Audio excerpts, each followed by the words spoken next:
और आइए शुरुआत करने जा रहा हूं आज की पहली बड़ी खबर के साथ। और पहली बड़ी खबर है, हार के बाद लालू परिवार में हाहाकार मचा हुआ है। बीजेपी और एनडीए की इतनी बड़ी जीत हुई है, उस जीत का असर बिहार में नजर आ रहा है। बिहार में जीत का असर यह है कि जो नेता हारे हैं, उन नेताओं के घरों में इसका साइड इफेक्ट हो रहा है। क्या हो रहा है, उससे पहले एक तस्वीर देखिए। जीत के बाद नीतीश कुमार की पहली तस्वीर सामने आई है। अगली तस्वीर दिखाऊं मैं आपको। यह तस्वीर देख रहे हैं, नीतीश से आज मिलने वाले नेताओं का तांता लगा हुआ था। जीत के बाद नीतीश कुमार के घर पर बड़ी भीड़ जुटी।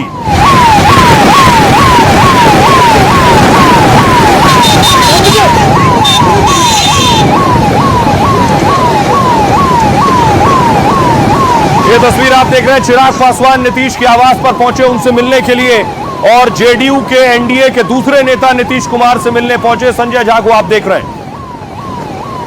दूसरी तरफ चिराग पासवान देखिए, नीतीश की आज पहली तस्वीर आई है। कल कोई तस्वीर नीतीश कुमार की नहीं थी।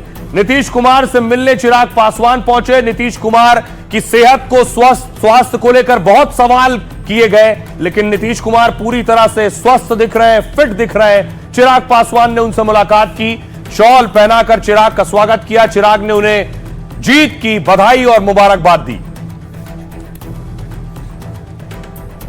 तो नीतीश कुमार की यह पहली तस्वीर है नतीजे आने के बाद, जब उनसे मिलने के लिए नेता पहुंचे। लेकिन इससे पहले चिराग पासवान देखिए, घर से निकलने से पहले उन्होंने पिता स्वर्गीय रामविलास पासवान जी को श्रद्धांजलि दी।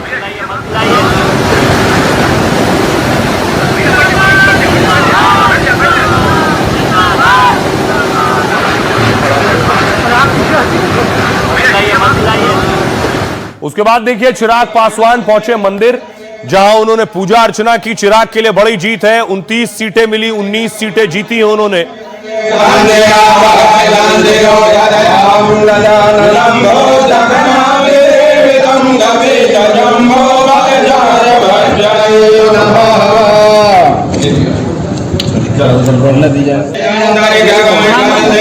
लेकिन दूसरी तरफ, एक तरफ खुशी है, जश्न है, दूसरी तरफ टूट फूट और लड़ाई है।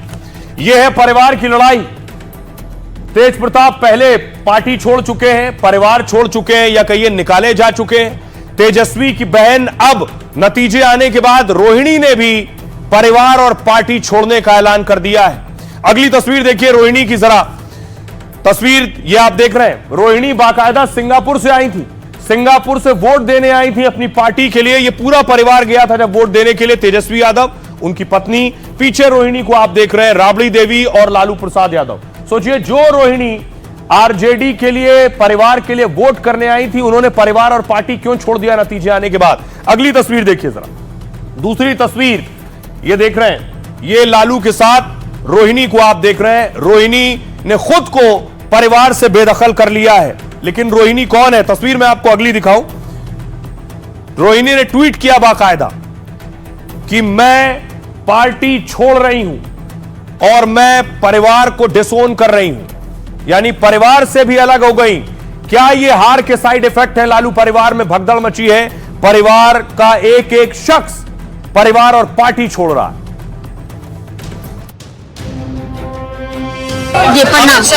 हार से हाहाकार है और लालू परिवार में सिर फुटा हुआ लब की बार है। जिस बेटी ने अपनी किडनी देकर लालू की जान बचाई थी, वो सिंगापुर से आई थी, उम्मीदों की झोली और सपनों की रंगोली लाई थी। सीवान और सारण के गांवों और गलियों में लगाती रही चक्कर, पीकर अपमान का घूंट मांगती रही भाई के लिए वोट। संजय यादव को लेकर पहले भी नाराजगी दिखाई, लेकिन चुनाव प्रचार के दौरान परिवार से रिश्ते निभाई। हमारी बहन का जो अपमान करेगा, कृष्ण का सुदर्शन चक्र चलेगा। अब नतीजों के बाद रोहिणी के सब्र ने दे दिया है जवाब। भुकुर भुकुर करते लालटेन ने छीन लिए सारे ख्वाब। लालू के घर का झगड़ा फिर सड़क पर आया। बड़े लाल पहले ही बागी हो चुके हैं, अब दूसरी बेटी ने भी तोड़ लिया नाता। देखिए मीसा भारती कब तक निभाती है रिश्ता। और आइए अब आपको बताऊं लालू की कौन सी बेटी है। लालू की बेटी रोहिणी वही है जिन्होंने परिवार छोड़ दिया, जिन्होंने लालू को किडनी दी थी, सिंगापुर रहती हैं। अब देखिए जरा, परिवार को छोड़ते वक्त, पार्टी से अलग होते वक्त रोहिणी क्या कह रही हैं। बहुत से लोग कह रहे हैं कि एक एक कर सब पार्टी परिवार छोड़ रहे हैं, लालू यादव ने क्या आंख बंद कर रखी है? चुनाव में करारी हार के बाद लालू परिवार बिखर गया है।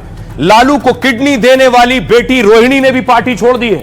सोशल मीडिया पर परिवार से रिश्ते तोड़ने का ऐलान किया। रोहिणी चुनाव प्रचार के लिए सिंगापुर से आई पटना। बिहार चुनाव नतीजे आने के 24 घंटे बाद पार्टी छोड़ दी। रोहिणी ने सोशल मीडिया पोस्ट में संजय यादव का नाम लिया।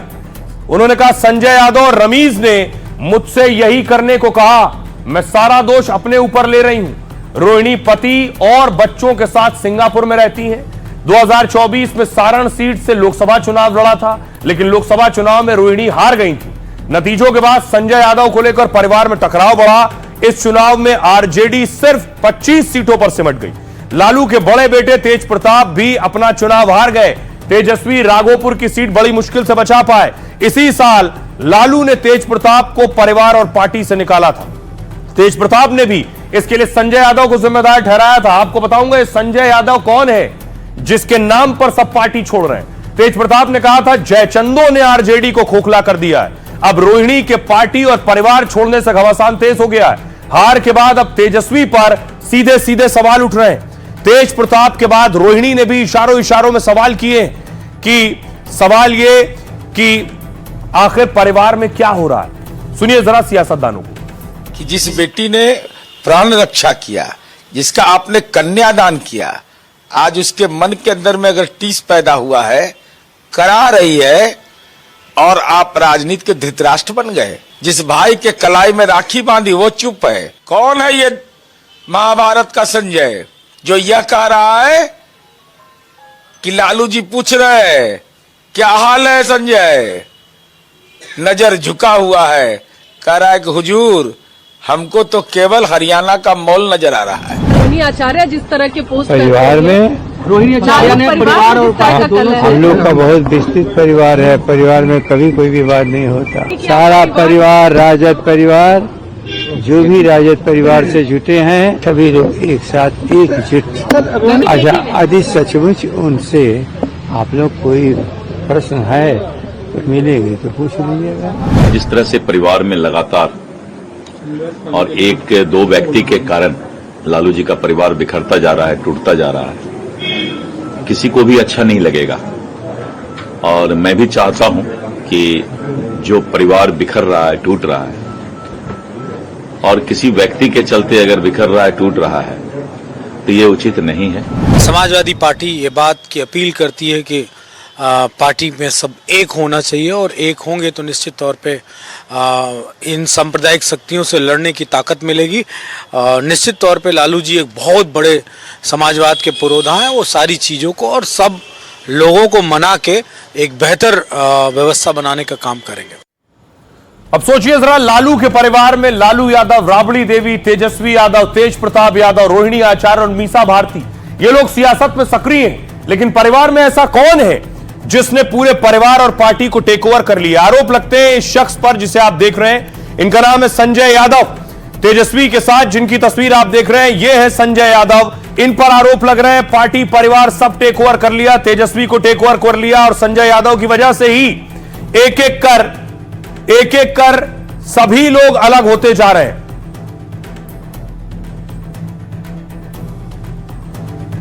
तो अब मैं आपको बताने जा रहा हूं कि आखिर क्यों एक एक कर सब अलग हो रहे हैं। देखिए जरा, शतरंज की बिसात पर परिवार टूट रहा है और इधर तेजस्वी के साथ संजय यादव है। 2025 में संजय यादव की बड़ी भूमिका रही। संजय यादव तेजस्वी के मुख्य सलाहकार हैं। दावा है कि तेजस्वी इन पर आंख मूंद कर भरोसा करते हैं। इस चुनाव संजय तेजस्वी के साथ हर जगह नजर आए। चुनावी रैली को लेकर हर यात्रा में संजय के साथ तेजस्वी दिखते हैं। एक तरह से आरजेडी में तेजस्वी के बाद नंबर 2 की पोजीशन पर है। देखिए, कद भी बढ़ रहा है धीरे धीरे। संजय यादव मूल रूप से हरियाणा के महेंद्रगढ़ के रहने वाले हैं। कंप्यूटर साइंस में एमएससी और उसके बाद एमबीए की पढ़ाई की है। संजय यादव को मैनेजमेंट का बहुत ज्ञान है। डेटा एनालिसिस और मैनेजमेंट में संजय बहुत माहिर हैं। वो पहले एक प्राइवेट कंपनी में काम करते थे। संजय और तेजस्वी बहुत अच्छे और पुराने दोस्त रहे हैं। दोनों पहले साथ थे, क्रिकेट भी खेल चुके हैं। 2012 में संजय यादव की धीरे धीरे आरजेडी में सक्रियता बढ़ी। तेजस्वी ने उनसे राजनीतिक मामलों पर सलाह लेना शुरू किया। इसके बाद तेजस्वी ने उन्हें फुल टाइम पार्टी से जुड़ने का ऑफर दे दिया। इसी के बाद संजय यादव तेजस्वी के साथ जुड़ गए। 2015 में विधानसभा चुनाव से ही संजय आरजेडी के लिए काम कर रहे हैं। लालू के रांची जेल में रहने के दौरान संजय ने पार्टी पर पकड़ मजबूत की। 2024 में आरजेडी ने उन्हें राज्यसभा सांसद भी बना दिया। लेकिन संजय यादव को लेकर परिवार में सवाल उठते रहे। रोहिणी से पहले तेज प्रताप ने भी सवाल उठाए। पार्टी कार्यकर्ताओं ने भी टिकट नहीं मिलने पर संजय यादव को घेरा है। अब सवाल उठ रहे हैं, क्या संजय यादव पर गाज गिरेगी या एक एक कर परिवार से सब अलग हो जाएंगे? आपने देखा तेज प्रताप अलग हो गए, आपने देखा रोहिणी अलग हो गई। अब सुनिए जरा जेडीयू किस तरह से खिंचाई कर रही है। राजनीति के धृतराष्ट्र, राजनीति का दुर्योधन, पुत्र मोह में गंधारी अपने आंख पर पट्टी बांधे हुए, तबीयत धृतराष्ट्र का खराब है। पूछ रहे हैं संजय देखो तुमको क्या दिख रहा है? संजय बोल रहे हैं नजरें झुका करके, महाराज हमको तो हरियाणा वाला माहौल दिख रहा है। चूंकि बिहारीपन का एहसास नहीं, तो बिहार की जनता ने जनादेश दे दिया और महाबिहार का बनाने का जनादेश दिया है। और बिहार की जनता का जनादेश नेपाल बना देंगे, बांग्लादेश बना देंगे, बिहार को तंगो तबाह कर देंगे। यह कतई संभव नहीं था, लेकिन हस्तिनापुर बदल गया। हस्तिनापुर जगह में महाभारत हुआ था, वो हस्तिनापुर हो गया महुआ बाग, जहां लालू जी का शानदार किला बन रहा है। पटना में ऐसा शानदार मकान किसी का नहीं है। तो जिसने संपत्ति सृजन किया उस पर जनता ने भरोसा नहीं किया। मानव सृजन करता नीतीश कुमार जी पर भरोसा किया। अब देखिए, एक तरफ हार के साइड इफेक्ट ये हो रहे हैं कि परिवार टूट रहा है, दूसरी तरफ एक और तस्वीर सामने आई जिसमें दावा किया जा रहा है कि आरजेडी को 25 सीटों का श्राप मिला था। यह तस्वीर आप देख रहे हैं, आरजेडी का एक नेता पहुंचा था टिकट लेने। अगर आपको याद हो, कुर्ता फाड़ दिया था उसने उस वक्त श्राप दिया था कि 25 सीटें ही मिलेंगी, इससे ज्यादा नहीं जीतोगे।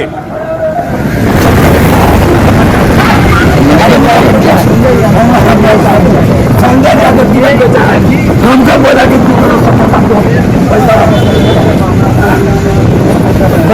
मार जाएंगे, मार जाएंगे। लालू यादव हमको बोला टिकट देने के लिए, मुख्यमंत्री विधानसभा से हैं। बाप रे बाप, 2020 में हम 2000 वोट से हमको हराया गया। लालू यादव बोले कि बहु तू लड़िए इलेक्शन।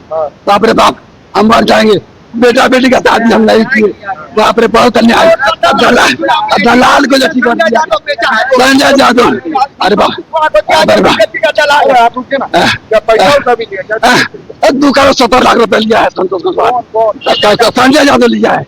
कौन तो सुनील इसका जो है ना दलाल है, इंजीनियर सुनील लिया पैसा। तीसरा बार भी कहेगी तू लड़िया भैया, उनके पति कहे कि तू लड़िया, तू सीट निकाल ले। सरकार नहीं बनेगा इस। अरे बाप, क्या करें, हम बर्बाद हैं। हम सब फाड़ लेंगे, सब फाड़ लेंगे, सब फाड़ लेंगे। अरे बाप रे बाप, सब फाड़ लेंगे, मर जाएंगे, मर जाएंगे। लालू यादव हमको बोले टिकट देने के लिए, टिकट देंगे। बाप रे बाप, हम मर जाएंगे। संजय यादव, अरे बाप, 2 करोड़ 70 लाख रुपए लिया है संतोष कुमार, संजय यादव लिया है। मदन शाह भोकार फाड़ फाड़ कर रोए थे और कपड़ा फाड़ फाड़ कर श्राप दिए थे। हमेशा बार भी कह दी तू लड़िया भैया, उनके पति कहे कि तू लड़िया, तू सीट निकाल ले। सरकार नहीं बनेगा इसका। ये 25 को बस्ती बन जाएगा लालू तेजस्वी यादव। क्यों? ये बहुत घमंडी है। अरे भेंट नहीं करता लोगों से। श्राप क्या है? कभी लगता है कभी नहीं लगता। इस बार तेजस्वी को लग गया। मदन बाबू की बिलखती आत्मा ने जितनी सीटें तय की थी, लालू की पार्टी एकदम उतने पर ही सिमट गई। श्राप को 100/100 नंबर मिला। तेजस्वी और उनके चाणक्य को मदन बाबू की ऐसी हाय लगी कि 18 नवंबर तो आएगा, लेकिन शपथ ग्रहण समारोह नहीं हो पाएगा। अगर आपको लग रहा है कि हम कुछ भी बोले जा रहे हैं, तो नतीजे से एक दिन पहले का बयान सुनिए। 14 तारीख को रिजल्ट होगा और 18 तारीख को ओथ सेरेमनी होगा। ये निश्चित तौर पे होने जा रहा है। सपनों की आसमानी सरकार में तेजस्वी सीएम बनने वाले थे और मुकेश सहनी उनके डिप्टी, जिन्होंने काफी मेहनत करके अपना नाम तय करवाया था। फिर शपथ ग्रहण के लिए मिठाई, लड्डू और समोसे कचौड़ी भी बनवा डाले थे। जनता का मूड हमने देखा है, माता बहन युवा का सबका हमने मूड देखा है और स्पष्ट है कि अच्छे नंबर के साथ हम लोग सरकार बना रहे हैं। बड़बोले मुकेश सहनी शून्य बटा सन्नाटा साबित हुए, जीरो पर सिमट गए। अब लोग सियासत के शेख चिल्ली नहीं तो और क्या कहेंगे। अब देखिए सवाल उठ रहे हैं, क्या नेता को टिकट नहीं दिया उसका श्राप लग गया जो 25 सीटें मिली हैं? कौन है वो नेता? 18 अक्टूबर को लालू आवास के बाहर जोरदार ड्रामा हुआ। पार्टी ने टिकट नहीं दिया तो सड़क पर नाराजगी जाहिर की, कुर्ता फाड़ कर रोए आरजेडी के लिए, कहा 25 सीटें ही मिलेंगी, भविष्यवाणी करता हूं। नतीजों में भी आरजेडी को सिर्फ 25 सीटें ही मिली हैं। मोतिहारी के मधुबन विधानसभा से आरजेडी टिकट के दावेदार थे। 2020 में आरजेडी ने मधुबन से ही अपना उम्मीदवार बनाया था। 2020 में बीजेपी के राणा रणधीर से ये हारे और दूसरे नंबर पर रहे थे। आरजेडी में सालों से सक्रिय रहे, स्थानीय नेटवर्क बहुत मजबूत है इनका। इस बार आरजेडी ने टिकट काटकर संध्या रानी को उम्मीदवार बनाया। इन्होंने आरोप लगाया कि टिकट 2 करोड़ से ज्यादा में बेचा गया है और 25 सीटों का श्राप भी दिया है। सुनिए सियासतदान क्या कह रहे हैं।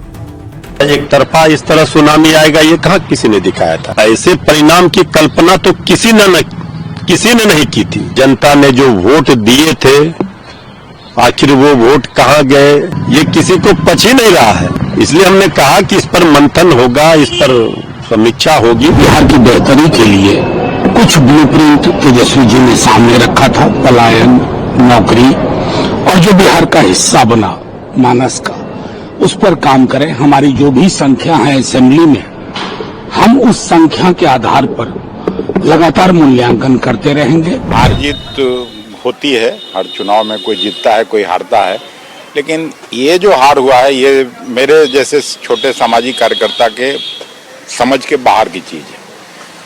इसकी गहन समीक्षा होनी चाहिए। पहली बात देखिए, जो आउटकम है ये एक शब्द में कहूँ तो अननेचुरल है, अनएक्सपेक्टेड तो है ही।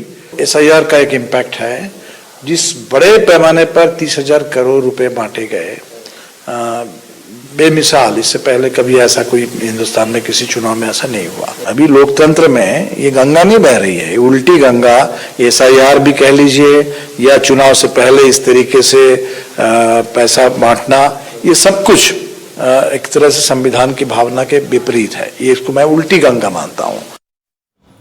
तो हार के बाद आपने देख लिया लालू परिवार में भगदड़ है, कहीं शराब की बात हो रही है। पीके के कैंडिडेट को भी हार्ट अटैक आ गया। पीके चुनाव हारे और सिर्फ हारे नहीं है, बहुत बुरी तरह से चुनाव हारे। बढ़ चढ़कर बड़ा कैंपेन किया, लेकिन नतीजे आए तो शायद किसी को नहीं उम्मीद थी कि पीके को 0 सीट मिलेगी। अगली तस्वीर में आपको दिखाऊं, नतीजे आने के बाद पीके के कैंडिडेट की मौत हो गई जो चुनाव लड़ रहे थे। रिजल्ट आने के बाद इनकी कैसे मौत हुई, हार्ट अटैक आया, देखिए जरा। अब मैं आपको बताऊं, 14 नवंबर की रात प्रशांत किशोर के लिए 2 बुरी खबरें आई। चुनाव में जोरदार हार हुई और एक उम्मीदवार की मौत हो गई। प्रशांत किशोर के सभी उम्मीदवार अपना चुनाव हार गए। जनसुराज के कई उम्मीदवारों को नोटा से भी कम वोट मिले। प्रशांत किशोर के कई कैंडिडेट तो जमानत भी नहीं बचा पाए। पीके के एक उम्मीदवार की तो हार्ट अटैक से मौत हो गई। भोजपुर के तरारी सीट से उम्मीदवार चंद्रशेखर सिंह का निधन हो गया। इलाज के दौरान चंद्रशेखर सिंह की तबीयत बिगड़ी थी, डॉक्टर उन्हें बचा नहीं पाए और कल रात उनका निधन हो गया। तरारी सीट पर बीजेपी के विशाल प्रशांत ने जीत हासिल की, जबकि जनसुराज पार्टी के चंद्रशेखर सिंह को 2271 वोट मिले। वो एक रिटायर्ड टीचर थे, उनका कोई पॉलिटिकल बैकग्राउंड नहीं था। समाज में वो मास्टर साहब के नाम से मशहूर थे और बहुत प्रतिष्ठित थे। जनसुराज पार्टी ने 238 उम्मीदवार खड़े किए थे, लेकिन एक भी सीट नहीं मिली। करीब 1/3 यानी 68 सीटों पर नोटा से कम वोट मिले। हालांकि अनुमान के मुताबिक जनसुराज पार्टी का वोट शेयर 3.44% रहा है। सुनिए जरा क्या कुछ कह रहे हैं जनसुराज पार्टी के नेता। इलेक्शन कमीशन के अनुसार हमें 4% से कम वोट मिला है और ये आश्चर्यजनक है, क्योंकि हम किसी भी तरह से गिन रहे थे तो हमें 15% से अधिक वोट मिलना चाहिए था, लेकिन वो वोट नहीं मिला। क्यों नहीं मिला, इसकी हम अंदर चर्चा करेंगे और कोई ना कोई नतीजे पे पहुंचेंगे। लेकिन प्रथमदर्शी यही दिखता है कि राजद ना आ जाए, इस डर से हमारे जो वोट थे वो एनडीए की तरफ शिफ्ट हुआ। अब आइए मैं आपको बताऊं, चारों तरफ मंथन हो रहा है, कोई हार पर बात कर रहा है, लेकिन कांग्रेस क्या कर रही है, उसकी भी करारी हार हुई है। यह तस्वीर आप देख रहे हैं, राहुल गांधी का काफिला आज कांग्रेस के अध्यक्ष मल्लिकार्जुन खड़गे से मिलने पहुंचे। राहुल गांधी की इतनी बड़ी हार कैसे हुई, मैंने तो वोटर अधिकार यात्रा भी की, एसआईआर का मुद्दा भी उठाया, हाइड्रोजन बम भी फोड़ा।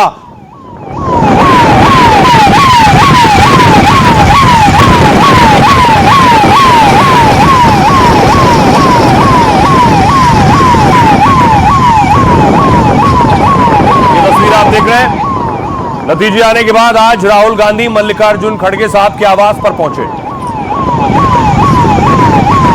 अब हार पर कांग्रेस पार्टी चिंतन और मंथन कर रही है। बिहार में करारी हार पर दिल्ली में कांग्रेस की एक समीक्षा बैठक हुई, रिव्यू मीटिंग। मल्लिकार्जुन खड़गे के आवास पर यह बैठक हुई। राहुल गांधी, केसी वेणुगोपाल और अजय माकन भी इस बैठक में मौजूद थे। सूत्रों के मुताबिक कांग्रेस नेताओं ने लालू तेजस्वी से बात की। बैठक में नेताओं ने चुनाव नतीजों की समीक्षा की। कांग्रेस संगठन की कमियों पर भी चर्चा की गई कि आखिर हुआ क्या, साथ ही आगे की रणनीति को लेकर सुझाव दिए गए। पार्टी ये समझने की कोशिश कर रही है कि इतनी बड़ी हार कैसे हुई। बैठक के बाद चुनाव में गड़बड़ी करने का आरोप लगाया गया। केसी वेणुगोपाल ने कहा कि पार्टी गड़बड़ियों के सबूत इकट्ठा कर रही है। वोट चोरी से जुड़े सबूत 2 हफ्ते में देश के सामने रखेंगे। कांग्रेस ने इस चुनाव में 60 उम्मीदवार उतारे थे, जबकि सिर्फ 6 उम्मीदवार जीत सके। पार्टी का वोट शेयर 8.71% रहा। 2020 में कांग्रेस का वोट शेयर 9.6% था। तब 70 सीटों पर लड़कर 19 सीटें जीती थी कांग्रेस ने, और अब 61 सीटें लड़कर 6 सीटें जीती हैं। आइए अब आपको सुनवाऊं, सुनिए जरा क्या कह रहे हैं सियासतदान। 90% प्लस स्ट्राइक रेट, 90% से ज्यादा स्ट्राइक रेट ये भारत में कभी नहीं हुआ। हम पूरा डेटा खंगाल रहे हैं, 2-3 हफ्ते में सबूत के साथ आएंगे। चुनाव आयोग पूरी तरह से संदेह के घेरे में है। Electioneering is completely questionable. Ticket का बंटवारे का अंत तक चलना, अंतिम दिन तक सिंबल बांटना, ये सब गड़बड़ियां हुई हैं कि अंतिम दिन तक टिकट का बंटवारा क्यों हो रहा है और फिर फ्रेंडली फाइट क्यों जाना पड़ रहा है। जब गठबंधन हो रहा है तो उसमें फ्रेंडली फाइट का जगह नहीं होना चाहिए। ये तो भारी गलती थी। बिहार कांग्रेस के जो भी सीनियर लीडर्स थे, ये तो लगता था कि बाहर से सब लोग आके जैसे लगता है कि ठेका पर दे दिया गया हो, उस तरह की कहानी हुआ, और ऐसा मैंने कभी चुनाव में देखा नहीं। सवाल खड़ा किया जा रहा है विपक्ष के तरह। तो बिहार के लोग जब हार गए तो कुछ न कुछ तो ऐसे लोग जो हारे हैं कुछ न कुछ नैरेटिव तो गढ़ेंगे ना। तो ये नैरेटिव गढ़ रहे हैं। जब जीत जाए तो ईवीएम ठीक है, जब हार जाए तो ईवीएम। अब उस पर पूरा विश्लेषण होगा। पार्टी इसका पूरा एक प्रकार से जायजा लेगी और उन्होंने कहा कि अब भर्ती कमेटी बुलाएंगे और उस पर विस्तार से उस पर चर्चा हो। तो आप देख रहे हैं खेमे में मायूसी है, उदासी है। कोई परिवार छोड़ रहा है, कोई पार्टी छोड़ रहा है, किसी को हार्ट अटैक आ गया, नतीजे ऐसे आए हैं। दूसरी तरफ एनडीए और बीजेपी का खेमा है जहां जश्न हो रहा है, और जश्न सोचिए पुडुचेरी में हो रहा है बिहार की जीत का।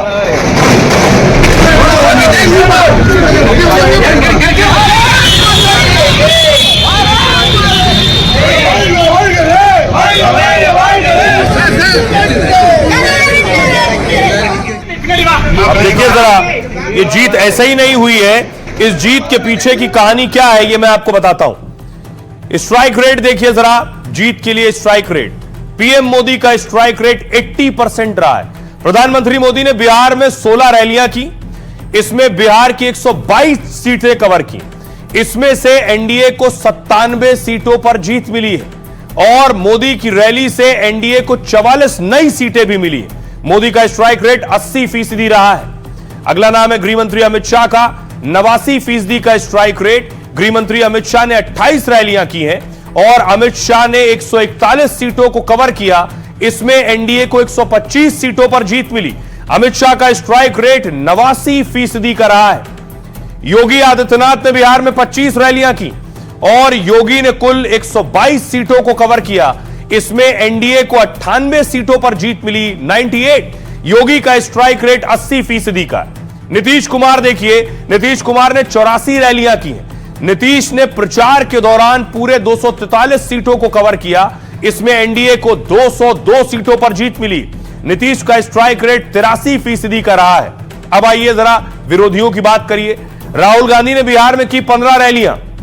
राहुल ने इस दौरान 86 सीटों को कवर किया और इनमें 13 सीटों पर महागठबंधन की जीत हुई। 86 में 13। राहुल का स्ट्राइक रेट 15% का रहा। तेजस्वी यादव बिहार में सबसे ज्यादा रैली अगर किसी ने की हो तो तेजस्वी है। बिहार में कुल 183 रैली तेजस्वी ने अकेले की। इसमें महागठबंधन को सिर्फ 35 सीटों पर जीत मिली। तेजस्वी का स्ट्राइक रेट 14% के करीब रहा है। यह था नेताओं की ताकत, जो ग्राउंड पर जाते हैं, रैलियां करते हैं। ये भी बताता है कि इनकी रैलियों का असर कितना होता है।